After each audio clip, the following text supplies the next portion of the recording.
നമസ്കാരം. ജസ്റ്റ് റൈറ്റ്സിലേക്ക് സ്വാഗതം. രാജ്യത്ത് പൗരസ്വാതന്ത്ര്യത്തെക്കുറിച്ചും ജുഡീഷ്യൽ റിവ്യൂവിനെയും സംബന്ധിച്ച സുപ്രധാനമായ ഒരു കേസാണ് ഇന്ന് നമ്മൾ പരിശോധനയ്ക്ക്. The case in question is Arvind Kejriwal versus Enforcement Directorate. PMLA നിയമത്തിന് കീഴിൽ ഡൽഹി മുഖ്യമന്ത്രി അരവിന്ദ് കെജ്രിവാളിനെ എൻഫോഴ്സ്മെന്റ് ഡയറക്ടറേറ്റ് അറസ്റ്റ് ചെയ്തതിന്റെ നിയമവശമാണ് കോടതി പരിശോധിച്ചത്. പ്രത്യേകിച്ച് കെജ്രിവാൾ കുറ്റക്കാരനാണ് എന്ന് കരുതാവുന്ന കാരണങ്ങൾ ഡയറക്ടറേറ്റിന് മുന്നിൽ ഉണ്ടായിരുന്നോ എന്ന കാര്യം. ഇടക്കാല ജാമ്യം അനുവദിച്ചുകൊണ്ടുള്ള ഉത്തരവാണ് വന്നിട്ടുള്ളത്. എങ്കിലും PMLA നിയമത്തിന് കീഴിൽ ഇഡിക്കുള്ള അനിയന്ത്രിതമായ അധികാരങ്ങളെക്കുറിച്ചുള്ള പ്രധാന ചോദ്യങ്ങൾ വിശാല ബെഞ്ചിന് വിടുകയാണ് കോടതി ചെയ്തത്. അത് മാറ്റി നിർത്തിയാൽ പോലും കുറ്റക്കാരനാണ് എന്ന് തെളിയിക്കുന്നതിന് തക്കതായ കാരണങ്ങളും തെളിവുകളും ഉണ്ടോ എന്ന വിഷയം അത് അർഹിക്കുന്ന രീതിയിൽ പരിശോധിച്ച് തീരുമാനമെടുക്കുന്നതിൽ കോടതിക്ക് വീഴ്ച പറ്റിയിട്ടുണ്ട്. PMLA നിയമത്തിൽ ഒരാളെ അറസ്റ്റ് ചെയ്യുന്നതിന് 2 കണ്ടീഷനുകളാണുള്ളത്. Reasons to believe in the accused's guilt based on material or evidence at hand.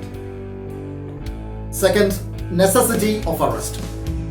കൈവശമുള്ള തെളിവുകളുടെ അടിസ്ഥാനത്തിൽ ഇയാൾ കുറ്റക്കാരനാണ് എന്ന് ബോധ്യപ്പെടുന്നുണ്ടോ? 2, അറസ്റ്റിന്റെ ആവശ്യകത എന്താണ്? കെജ്രിവാളിന്റെ കേസിൽ ഇതിൽ ആദ്യത്തെ ഉപാധി ശരിയായിരുന്നു എന്നാണ് സുപ്രീം കോടതി കണ്ടെത്തിയത്. അതായത് അദ്ദേഹം കുറ്റക്കാരനാണെന്ന് വിശ്വസിക്കാനുള്ള കാരണങ്ങൾ ഉണ്ടായിരുന്നു എന്ന്. എന്നാൽ അദ്ദേഹം നിരപരാധിയാണെന്ന് സൂചനകൾ നൽകുന്ന തെളിവുകൾ പരിശോധിക്കാൻ കോടതി തയ്യാറായില്ല. അതാണ് ഇന്നത്തെ നമ്മുടെ വർത്തമാനത്തിന്റെ കാതൽ. ജുഡീഷ്യൽ റിവ്യൂവും മെറിറ്റ് റിവ്യൂവും തമ്മിലുള്ള വ്യത്യാസമാണ് ഈ കോടതി വിധിയുടെ കാതൽ എന്ന് പറയുന്നത്. വിചാരണയ്ക്ക് മുൻപുള്ള സാഹചര്യങ്ങളിൽ, ഉദാഹരണത്തിന് അറസ്റ്റ് ചെയ്യുന്നത് സംബന്ധിച്ച നിയമവശമൊക്കെ പരിശോധിക്കുമ്പോൾ കേസിന്റെ മെറിറ്റിലേക്ക് കടക്കാതെ അന്വേഷണ ഏജൻസികൾ നടപടിക്രമങ്ങൾ കൃത്യമായി പാലിച്ചിട്ടുണ്ടോ എന്നാണ് നോക്കുക. അതിനാണ് നമ്മൾ ജുഡീഷ്യൽ റിവ്യൂ എന്ന് വിളിക്കുന്നത്. നടപടിക്രമങ്ങൾ പൂർത്തീകരിച്ചിട്ടുണ്ടോ എന്നാണ്, അല്ലാതെ പ്രതി കുറ്റം ചെയ്തിട്ടുണ്ടോ എന്ന കാര്യമല്ല കോടതി പരിശോധിക്കുക. എന്നാൽ PMLA നിയമം ഒരു പ്രത്യേകതര നിയമമാണ്. അതുകൊണ്ട് തന്നെ ഈ നിയമത്തിന് കീഴിൽ അറസ്റ്റ് ചെയ്യുന്നതിനുള്ള ത്രഷോൾഡ് വളരെ ഉയർന്നതായിരിക്കും. ഒരാളെ അറസ്റ്റ് ചെയ്യാൻ സാധാരണഗതിയിൽ ഒരു ക്രിമിനൽ നിയമത്തിൽ സസ്പീഷൻ അഥവാ സംശയം മാത്രം മതിയെങ്കിൽ PMLA requires A sufficient conclusion of the guilt based on material evidence. Material എവിഡൻസുകളുടെ അടിസ്ഥാനത്തിൽ, തെളിവുകളുടെ അടിസ്ഥാനത്തിൽ ഇയാൾ കുറ്റക്കാരനാണ് എന്ന ബോധ്യം അന്വേഷണ ഉദ്യോഗസ്ഥന് വന്നെങ്കിൽ മാത്രമേ അറസ്റ്റ് ചെയ്യാൻ കഴിയൂ. ED കെജ്രിവാൾ നിരപരാധിയാണ് എന്ന് തെളിയിക്കുന്ന തെളിവുകൾ എല്ലാം അവഗണിച്ചുകൊണ്ട് ആണ് അദ്ദേഹത്തെ കുറ്റക്കാരനാക്കുന്ന മെറ്റീരിയൽ എവിഡൻസും മാത്രം ഹാൻഡ് പിക്ക് ചെയ്തെടുക്കുകയായിരുന്നു എന്ന വാദമാണ് കോടതിയിൽ ഉന്നയിക്കപ്പെട്ടത്. ഉദാഹരണത്തിന് കെജ്രിവാൾ കുറ്റക്കാരനാണ് എന്ന് സൂചിപ്പിക്കുന്ന സാക്ഷിമൊഴി നോക്കാം. ബാലാജി ബിവറേഴ്സിന്റെ മെജന്തു ശ്രീനിവാസലു റെഡ്ഡിയുടെ മകൻ രാഘവ് മകുന്ദ റെഡ്ഡി നൽകിയ മൊഴിയാണ് പ്രധാന തെളിവ്. ഈ കേസിൽ 2023 ഫെബ്രുവരിയിൽ അറസ്റ്റിലായ രാഘവ് മാപ്പുസാക്ഷിയാവുകയും കെജ്രിവാളിനെതിരെ മൊഴി നൽകുകയും ചെയ്തതോടെ അയാൾ ജയിൽ മോചിതനായി. പിതാവ് TDP സ്ഥാനാർത്ഥിയായി പാർലമെന്റിലേക്ക് വിജയിച്ചു വരികയും ചെയ്തു. ഈ കാര്യങ്ങൾ രാഘവിന്റെ മൊഴിയെക്കുറിച്ച് സംശയങ്ങൾ ഉയർത്തുന്നുണ്ട്. ഇത്തരത്തിൽ കെജ്രിവാളിന് അനുകൂലമായ തെളിവുകൾ പരിശോധിക്കുവാൻ സുപ്രീം കോടതി തയ്യാറായില്ല എന്നതാണ്. അങ്ങനെ തയ്യാറാവാത്തതിൽ ഒരു അപകടമുണ്ട്. PMLA നിയമത്തിന്റെ വകുപ്പ് 19 അനുസരിച്ച് വലിയ അധികാരങ്ങളാണ് അന്വേഷണ ഉദ്യോഗസ്ഥനുള്ളത്. തെളിവുകൾ ശേഖരിച്ച് അവ പരിശോധിച്ച് അറസ്റ്റ് ചെയ്യണോ വേണ്ടയോ എന്ന് തീരുമാനിക്കാൻ കഴിയും. ഇക്കാര്യത്തിൽ കൃത്യമായ ജുഡീഷ്യൽ പരിശോധന നടന്നില്ലെങ്കിൽ വസ്തുതകൾക്ക് വിരുദ്ധമായി ഒരാളുടെ വ്യക്തിപരമായ താല്പര്യങ്ങളുടെ അടിസ്ഥാനത്തിൽ അറസ്റ്റ് ചെയ്യാനും അന്വേഷണം നടക്കുവാനുമുള്ള സാധ്യതയുണ്ട്. അതുകൊണ്ട് ഇക്കാര്യത്തിൽ ഒരു ഒബ്ജക്റ്റീവ് കൺസിഡറേഷൻ ഉറപ്പുവരുത്താനുള്ള ബാധ്യത കോടതിക്കുണ്ടായിരുന്നു.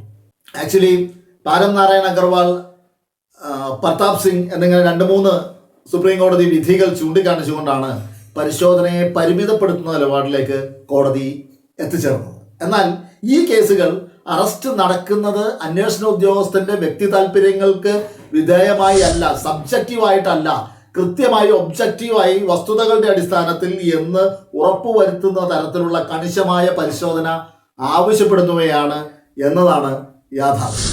നാരായൺ അഗർവാൾ കേസിൽ ഒരാളെ അറസ്റ്റ് ചെയ്യുന്നത് വസ്തുതകളുടെ അടിസ്ഥാനത്തിലായിരിക്കണമെന്നും അന്വേഷണ ഉദ്യോഗസ്ഥരുടെ തോന്നലുകളെ പ്രതി ആയിരിക്കരുതെന്നും വ്യക്തമാക്കുന്നുണ്ട്. ലഭ്യമായ എല്ലാ രേഖകളും സാഹചര്യങ്ങളും പരിശോധിച്ചിട്ടായിരിക്കണം തീരുമാനമെടുക്കേണ്ടത് എന്നാണ് അതിനർത്ഥം.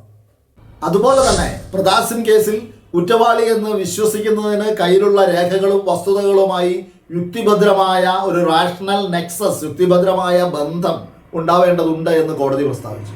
തെളിവുകളെക്കുറിച്ച് സംശയമോ വിശ്വാസ്യതയിൽ തർക്കമോ ഉന്നയിക്കപ്പെട്ടാൽ അവ പരിശോധിക്കേണ്ടതാണ്. കെജ്രിവാളിന്റെ കേസിൽ സുപ്രീം കോടതി ഇത് പാലിച്ചിട്ടില്ല എന്ന് കാണാം.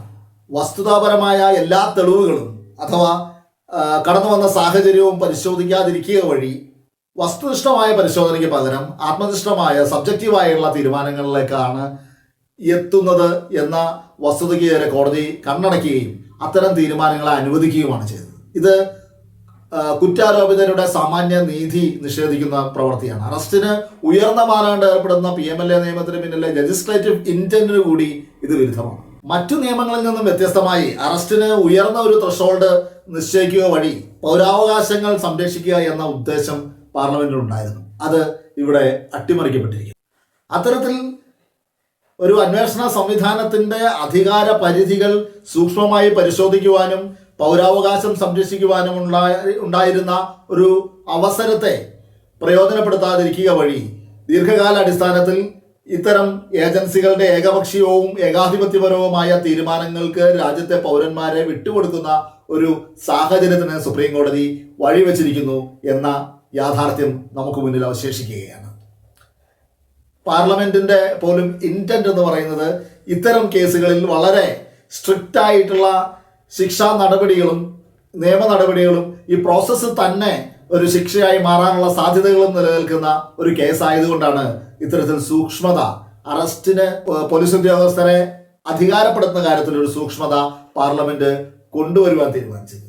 അത് തിരിച്ചറിയാതെയുള്ള നടപടിയായി പോയി സുപ്രീം കോടതിയുടെ ഭാഗത്തു നിന്നും ഉണ്ടായത്. പൗരാവകാശങ്ങൾ ഉറപ്പുവരുത്തുന്നതിനും ഈ സംവിധാനത്തിലുള്ള പൗരന്മാരുടെ വിശ്വാസം നിലനിർത്തുന്നതിനും ചെക്സ് ആൻഡ് ബാലൻസസ് കൃത്യമായി പാലിക്കുവാൻ കോടതി തയ്യാറാവേണ്ടിയിരുന്നു.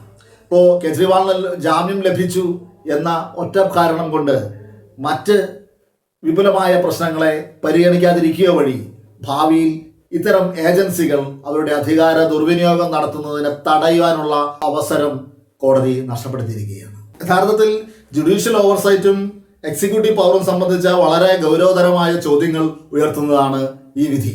PMLA കേസിൽ അറസ്റ്റ് ചെയ്യുന്നതിന് മുൻപ് കൃത്യമായ തെളിവുകളും ഒബ്ജക്റ്റീവായിട്ടുള്ള വിലയിരുത്തലുകളും അനിവാര്യമാണെന്ന കാര്യം ഉറപ്പുവരുത്തുവാൻ കോടതിക്ക് കഴിയാതെ പോയത് ദൗർഭാഗ്യകരമാണ്. ഇതിനു മുമ്പും നമ്മൾ PMLA നിയമത്തിന്റെ ഏകാധിപത്യപരമായ സ്വഭാവത്തെ, മർദ്ദക സ്വഭാവത്തെക്കുറിച്ച് ചർച്ച ചെയ്തിട്ടുള്ളതാണ്. ആ ചർച്ചകൾ അവസാനിപ്പിക്കാനുള്ള ഒരു അവസരം സുപ്രീം കോടതി പാഴാക്കിയിരിക്കുന്നു. ഇനിയും ഈ വിഷയം നമുക്ക് ചർച്ച ചെയ്യേണ്ടി വരും എന്നത് ഉറപ്പാണ്. അതുവരേക്കും വണക്കം. ഒപ്പം ഈ ചാനൽ സബ്സ്ക്രൈബ് ചെയ്തിട്ടില്ലാത്തവർ എത്രയും വേഗം ഇത് സബ്സ്ക്രൈബ് ചെയ്യുക, കൂടുതൽ ആളുകളിലേക്ക് ഇത് എത്തിക്കുക, വീഡിയോ പങ്കുവയ്ക്കുക. ഇനിയും കാണുമ്പോഴേക്കും വണക്കം.